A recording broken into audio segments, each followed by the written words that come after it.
আসসালামু আলাইকুম দর্শক, একটি ব্রেকিং খবর। বিচারপতি মঈনুল ইসলাম চৌধুরীর নেতৃত্বে 5 সদস্যের একটি কমিশন গঠন হয়েছে। যেই কমিশন গত 16 বছরে আইন শৃঙ্খলা বাহিনীর হাতে যে সমস্ত হত্যাকাণ্ড এবং গুমের ঘটনা ঘটেছে তার তদন্ত করবে। দর্শক, এটি খুবই প্রত্যাশিত এবং খুবই গুরুত্বপূর্ণ।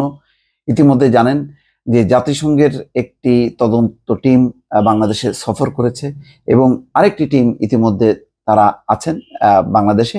তারা প্রধান উপদেষ্টা এবং স্বরাষ্ট্র উপদেষ্টার সঙ্গেও বৈঠক করেছে এবং গুম বিষয়ক জাতিসংঘের যে কনভেনশন, সেই কনভেনশনে তারা স্বাক্ষর করবেন এবং এই কমিশনকে অর্থাৎ গুম বিষয়ক কমিশনকে বাংলাদেশে তদন্ত করার অনুমতি দেওয়া হচ্ছে। গত 16 বছরে র্যাব, পুলিশ সহ আইন শৃঙ্খলা বাহিনীর হাতে যে সমস্ত গুমের ঘটনা ঘটেছে তারা তদন্ত করবেন এবং বিচারপতি মঈনুল ইসলাম চৌধুরীর নেতৃত্বে 5 সদস্যের তদন্ত কমিশন গঠন করা হয়েছে। এই ঘটনাটি নিঃসন্দেহে একটি বড় একটি রাজনৈতিক সিদ্ধান্ত, গুরুত্বপূর্ণ একটি সিদ্ধান্ত, যেটি অন্তর্বর্তী সরকার আজকে প্রকাশ করলো এবং এখন সব টেলিভিশনে এটি ব্রেকিং নিউজ আকারে প্রকাশ হচ্ছে। দর্শক, আপনারা জানেন যে শেখ হাসিনার শাসনামলে বহু মানুষ গুম হয়েছে, খুন হয়েছে, যার কোনো ইয়াত্তা নেই। চৌধুরী আলম থেকে শুরু করে ইলিয়াস, বিএনপি নেতা, তাদের এখনো পর্যন্ত হদিশ পাওয়া যায়নি। সাজ্জেদুল ইসলাম সুমনের কথা নিশ্চয়ই মনে আছে, যার সঙ্গে পিটার ডি হাস তার বাসায় দেখা করতে গিয়েছিল তার বোনের সঙ্গে, সেখানে হামলার ঘটনাও ঘটেছে। সেই সাজ্জেদুল ইসলাম সুমন, ইলিয়াস এবং চৌধুরী আলমের মতন এরকম আরো অনেক গুমের ঘটনা ঘটেছে। সেই গুমের বিষয়ে বারবার কিন্তু প্রায় 200-250 মানুষের তালিকা দিয়ে জাতিসংঘের পক্ষ থেকে বারবার বলা হয়েছে যে এই বিষয়ে পূর্ণাঙ্গ রিপোর্ট দেওয়ার জন্য। কিন্তু তখন নিশ্চয়ই আপনাদের মনে আছে পররাষ্ট্র মন্ত্রী আব্দুল মোমেন, প্রধানমন্ত্রী সহ পুলিশের পক্ষ থেকে বারবার বলা হয়েছে তারা বিভিন্ন কারণে নিজে থেকে তারা গুম হয়েছে। তাদের কাছে প্রেম ঘটিত ব্যাপার, সংসারে অশান্তি, লোনের কারণ, দেনা পাওনা বা শত্রুতা, এসব কারণে তারা নিজে থেকে গুম হয়েছে। আবার বলেছে যে তারা সমুদ্র পাড়ি দিয়ে ইউরোপে ঢোকার পথে ভূমধ্য সাগরে সলিল সমাধি হয়েছে।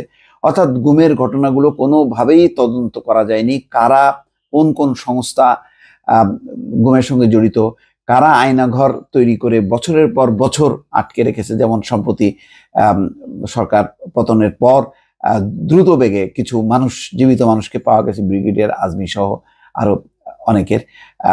তেমনি গত বহু মানুষ এই আয়নাঘরে ঢোকার পর কতজন মারা গেছে, কতজন জীবিত থাকলো, কতজন একেবারেই মানে সত্যি সত্যি মানে একেবারে দুনিয়া থেকে একেবারে চিরবিদায় হলো, সেই বিষয়গুলো নিয়ে বিগত 16 বছরে আওয়ামী লীগ সরকার বা শেখ হাসিনা সরকার কোনো রকম তদন্ত তো করেইনি।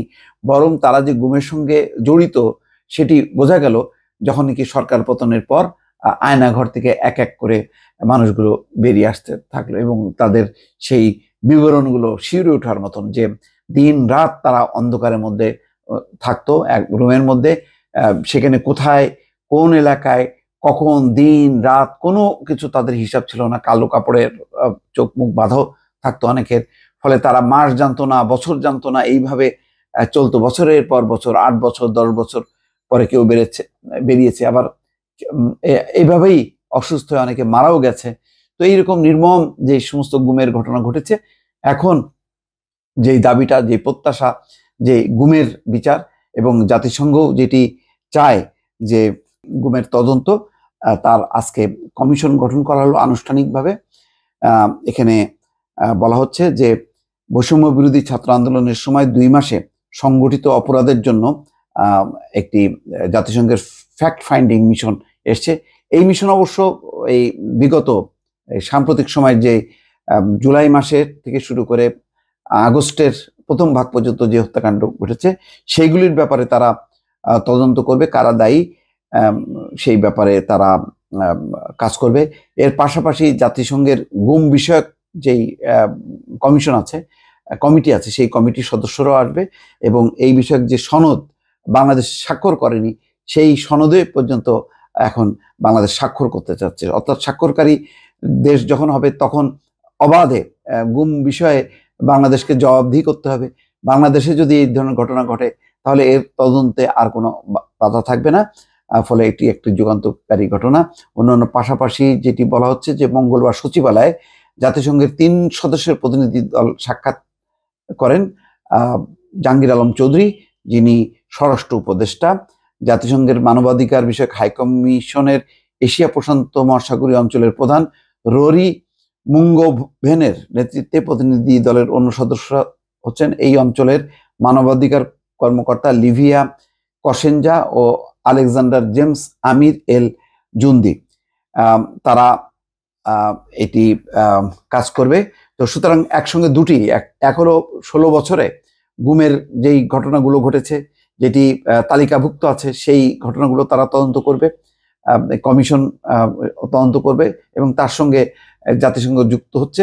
অন্যদিকে সাম্প্রতিক জুলাই মাস থেকে আগস্ট মাসে যে গণহত্যা সংঘটিত হয়েছে সেই গণহত্যার ব্যাপারেও তদন্ত চলছে দর্শক, এবং যেটি খুবই প্রত্যাশী এবং খুবই জরুরি যে কারা দায়ী তাদেরকে চিহ্নিত করা এবং তাদেরকে বিচারের আওতায় আনা।